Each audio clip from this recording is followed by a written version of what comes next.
Takže nahrávam trasu, ktorou asi pôjdeme. Toto je nejaké námestie v Novej Lehote, to nemusím ukazovať, to nájdeme v pohode. Ako bolo na prvom videu, môžeme ísť tajto dole cez pole. To by sme šli priamo, ale ja to radšej trochu zväčším. Lehota, tuto. Pôjdeme asi takto cez ten les. Som pozeral, je to celkom v pohode, pravdepodobne to tam ide. Hádam, tam budú nejaké cedule. Pôjdeme dole, pokiaľ tuto nebudú dole nejaké čudné obydlia. Fuj, tam asi žerú ľudí. A toto tu by mala byť cesta. To je nejaká kozia dolina.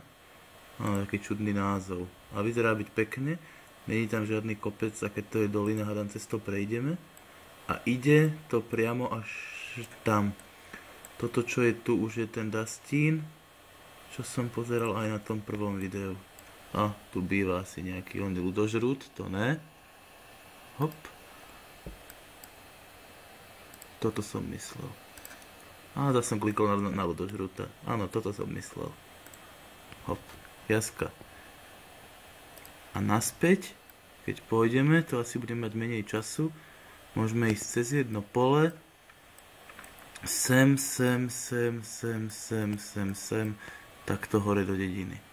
Ešte raz to dám pre tých menej chápavých. Tade to cez tento les. Sem, pokiaľ tu nenájdeme obydlia ľudožrútov. A tadiaľ to. A sme tam. Dobre. A naspäť tade to hore, že vlastne nepôjdeme dvakrát cez tú istú cestu. Spravíme si také kolečko. Vôbec by to nemalo byť ďaleko. Ešte to zväčším. Pôjdeme takto, takto, takto, sem niekde a takto.